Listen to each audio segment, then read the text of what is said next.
রাতের অন্ধকারে সহকারীকে নিয়ে গন্তব্যে যাচ্ছিলেন ভুট্টা ব্যবসায়ী হাসমত আলী। তার সঙ্গে থাকা একটি ব্যাগে তখন ৪৩ লাখ টাকা।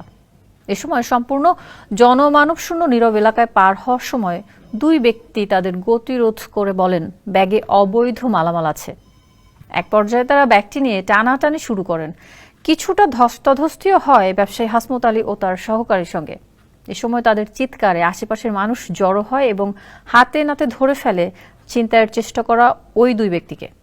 অবস্থা বেগতিক দেখে তারা নিজেদের পুলিশ সদস্য বলে পরিচয় দেন। এসকে সাহেদ ও তমাল কান্তির প্রতিবেদন, বিস্তারিত জানাচ্ছেন সাইদ রহমান। 1 মিনিটে নগদ ইসলামিক অ্যাকাউন্ট খুলতে ডায়াল করুন *167#। মঙ্গলবার রাত প্রায় 10:30। তার অনেকক্ষণ আগেই নীরব হয়ে গেছে চারপাশ। ওই সময় ব্যবসায়ীর কাছ থেকে ৪৩ লাখ টাকা ছিনিয়ে নেয়ার চেষ্টার ঘটনাটি ঘটেছে লালমনিরহাটের হাতীবান্ধা উপজেলার তিস্তা ব্যারেজের ফ্লাড বাইপাস এলাকায়। ক্ষুব্ধ জনতার হাতে আটক হওয়া দুই পুলিশ সদস্য নারায়ণ বর্মন এবং মামুন মিয়া হাতীবান্ধা থানার দোয়ানি পুলিশ ফাঁড়িতে কর্মরত। আমি এগুলো টাকা আমার, তা ওনারা টাকার ব্যাগে দিয়ে খালি থাপড়াথাপড়ি করে, আমি জবরদস্তি করে ছিনিয়ে নেওয়ার জন্য আমি কৌশলে ওদের সহ একটু নিয়ে আসি এখানে, যে আমার যদি চেক মাল থাকে আমাকে সামনে চেকপোস্ট আছে, চেকপোস্টে চেক করা হবে। তারপরে ওখান থেকে 300 গজ সামনে আর কটা দোকান আছে, দোকান পরে আসার পরে আমি ওদেরকে আটক করি। আমাদের লোকজন আছে যারা স্থানীয় লোকজন, তারা সব আটক করি। তারা বলে তখন যে আমরা পুলিশের লোক।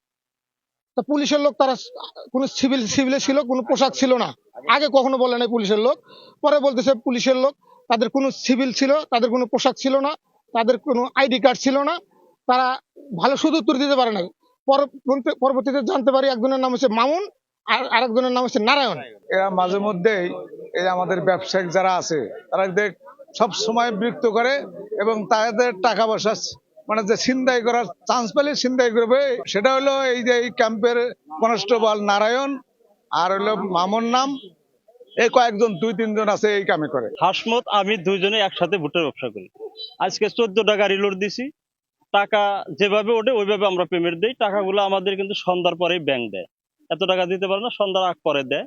সাদুর বাজার আমাদের ঘরে হাসমত ক্যাশ মেনটেন করে, আমরা গাড়ি লোড দিই। ভুট্টা ব্যবসায়ী হাসমত আলীর বাড়ি হাতীবান্ধা উপজেলার সাধুর বাজার এলাকায়। তার চিৎকারে ওই রাতে ঘটনাস্থলে উপস্থিত হন কয়েকশো মানুষ। উত্তেজিত জনতার তোপের মুখে তাৎক্ষণিকভাবে অভিযুক্ত দুই পুলিশ সদস্যকে পুলিশ ফাঁড়ি থেকে থানায় প্রত্যাহার করা হয়। পরদিন সেখান থেকে প্রত্যাহার করা হয় লালমনিরহাট পুলিশ লাইনে। আমি বিষয়টা ঊর্ধ্বতন কর্তৃপক্ষকে অবহিত করার ফলে আজকে তাদেরকে যে এই ক্যাম্প থেকে পুলিশ লাইনে নিয়ে যাওয়া হয়েছে তাদেরকে।